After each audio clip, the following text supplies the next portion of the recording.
اے آل یعقوب، میرے وہ احسان یاد کرو جو میں نے تم پر کیے تھے، اور اس اقرار کو پورا کرو جو تم نے مجھ سے کیا تھا۔ میں اس اقرار کو پورا کروں گا جو میں نے تم سے کیا تھا، اور مجھی سے ڈرتے رہو۔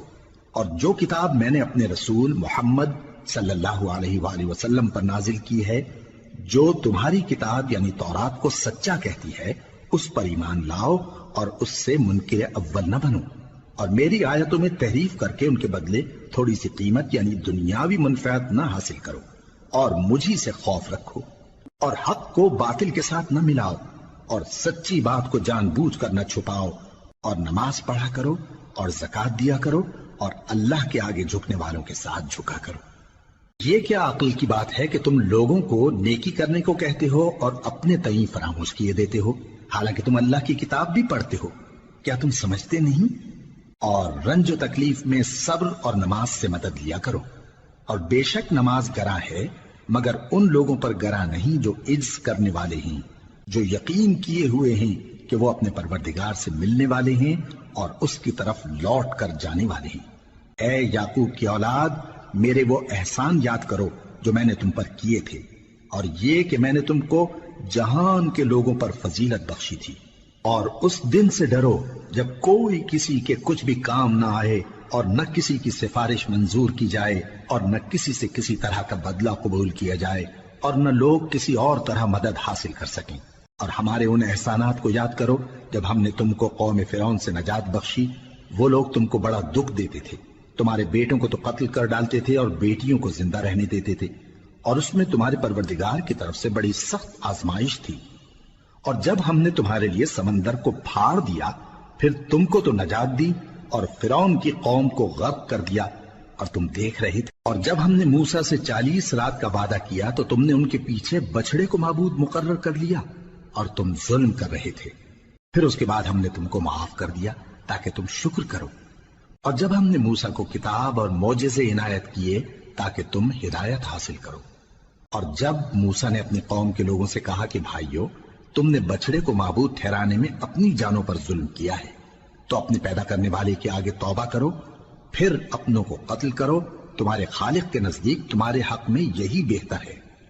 پھر اس نے تمہارا قصور معاف کر دیا، وہ بے شک بڑا معاف کرنے والا ہے، بڑا مہربان ہے۔ اور جب تم نے موسیٰ سے کہا کہ موسیٰ، جب تک ہم اللہ کو سامنے نہ دیکھ لیں گے تم پر ایمان نہیں لائیں گے، تو تم کو بجلی نے آ گھیرا اور تم دیکھ رہے تھے۔ پھر موت آ جانے کے بعد ہم نے تم کو اثر نو زندہ کر دیا تاکہ احسان مانو۔ اور ہم نے بادل کا تم پر سایہ کیے رکھا اور تمہارے لیے من و سلوہ اتارتے رہے کہ جو پاکیزہ چیزیں ہم نے تم کو عطا فرمائی ہیں ان کو کھاؤ پیو، مگر تمہارے بزرگوں نے ان نعمتوں کی کچھ قدر نہ جانی، اور وہ ہمارا کچھ نہیں بگاڑتے تھے بلکہ اپنا ہی نقصان کرتے تھے۔ اور جب ہم نے ان سے کہا کہ اس گاؤں میں داخل ہو جاؤ اور اس میں جہاں سے چاہو خوب کھاؤ پیو، اور دیکھنا دروازے میں داخل ہونا سجدہ کرتے ہوئے اور حطوۃن کہنا، ہم تمہارے گناہ معاف کر دیں گے اور نیکی کرنے والوں کو اور زیادہ دیں گے۔ تو جو ظالم تھے انہوں نے اس لفظ کو جس کا ان کو حکم دیا تھا بدل کر اس کی جگہ اور لفظ کہنا شروع کیا، پس ہم نے ان ظالموں پر آسمان سے عذاب نازل کیا کیونکہ نافرمانیاں کیے جاتے تھے۔ اور جب موسیٰ نے اپنی قوم کے لیے ہم سے پانی مانگا تو ہم نے کہا کہ اپنی لاٹھی پتھر پر مارو۔ انہوں نے لاٹھی ماری تو اس میں سے 12 چشمے پھوٹ نکلے، اور تمام لوگوں نے اپنا اپنا گھاٹ معلوم کر کے پانی پی لیا۔ ہم نے حکم دیا کہ اللہ کی عطا فرمائی ہوئی روزی کھاؤ اور پیو، اور زمین میں فساد نہ کرتے پھرنا۔ اور جب تم نے کہا کہ موسیٰ، ہم سے ایک ہی کھانے پر صبر نہیں ہو سکتا، تو اپنے پروردگار سے دعا کیجئے کہ ترکاری اور ککڑی اور گیہوں اور مسور اور پیاز وغیرہ جو نباتات زمین سے اگتی ہیں ہمارے لیے پیدا کر دے۔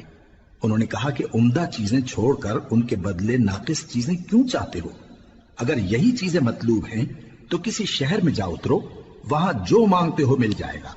اور آخر کار ذلت و رسوائی اور محتاجی و بے نوائی ان سے چمٹا دی گئی،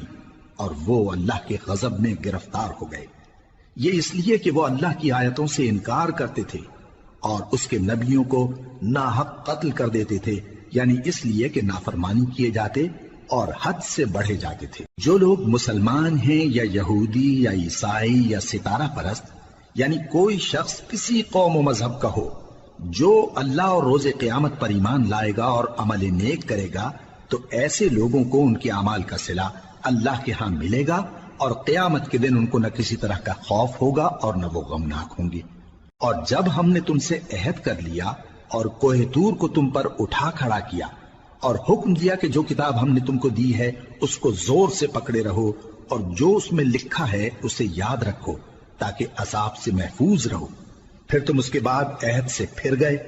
سو اگر تم پر اللہ کا فضل اور اس کی مہربانی نہ ہوتی تو تم خسارے میں پڑ گئے ہوتے۔ اور تم ان لوگوں کو خوب جانتے ہو جو تم میں سے ہفتے کے دن مچھلی کا شکار کرنے میں حد سے تجاوز کر گئے تھے، تو ہم نے ان سے کہا کہ ذلیل و خوار بندر ہو جاؤ، اور اس قصے کو اس وقت کے لوگوں کے لیے اور جو ان کے بعد آنے والے تھے عبرت اور پرہیزگاروں کے لیے نصیحت بنا دیا۔ اور جب موسیٰ نے اپنی قوم کے لوگوں سے کہا کہ اللہ تم کو حکم دیتا ہے کہ ایک بیل ذبح کرو، وہ بولے کیا تم ہم سے ہنسی کرتے ہو؟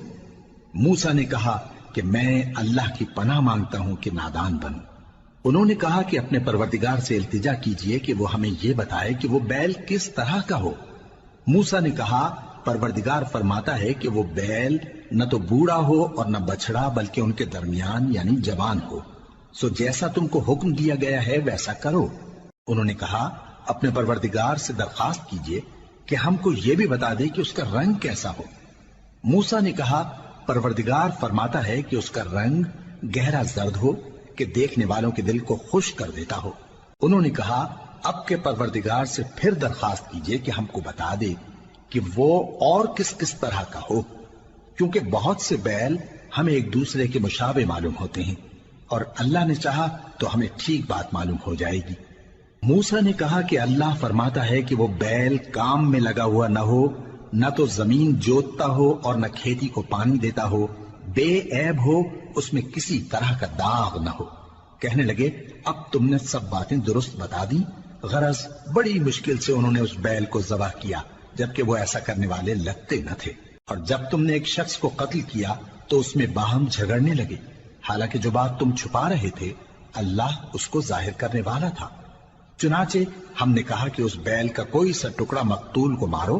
اس طرح اللہ مردوں کو زندہ کرتا ہے اور تم کو اپنی قدرت کی نشانیاں دکھاتا ہے تاکہ تم سمجھو۔ پھر اس کے بعد تمہارے دل سخت ہو گئے گویا وہ پتھر ہیں یا ان سے بھی زیادہ سخت، اور پتھر تو بعضے ایسے ہوتے ہیں کہ ان میں سے چشمے پھوٹ نکلتے ہیں، اور بعضے ایسے ہوتے ہیں کہ پھٹ جاتے ہیں اور ان میں سے پانی نکلنے لگتا ہے، اور بعضے ایسے ہوتے ہیں کہ اللہ کے خوف سے گر پڑتے ہیں، اور اللہ تمہارے کرتوتوں سے بے خبر نہیں۔ مومنو کیا تم امید رکھتے ہو کہ یہ لوگ تمہارے دین کے قائل ہو جائیں گے؟ حالانکہ ان میں سے کچھ لوگ کلام اللہ یعنی تورات کو سنتے پھر اس کے سمجھ لینے کے بعد اس کو جان بوجھ کر بدل دیتے رہے ہیں، اور یہ لوگ جب مومنوں سے ملتے ہیں تو کہتے ہیں ہم ایمان لے آئے ہیں، اور جس وقت تنہائی میں ایک دوسرے سے ملتے ہیں تو کہتے ہیں جو بات اللہ نے تم پر ظاہر فرمائی ہے وہ تم ان کو اس لیے بتائے دیتے ہو کہ قیامت کے دن اسی کے حوالے سے تمہارے پروردگار کے سامنے تم کو الزام دیں۔ کیا تم سمجھتے نہیں؟ کیا یہ لوگ یہ نہیں جانتے کہ جو کچھ یہ چھپاتے اور جو کچھ ظاہر کرتے ہیں اللہ کو سب معلوم ہے؟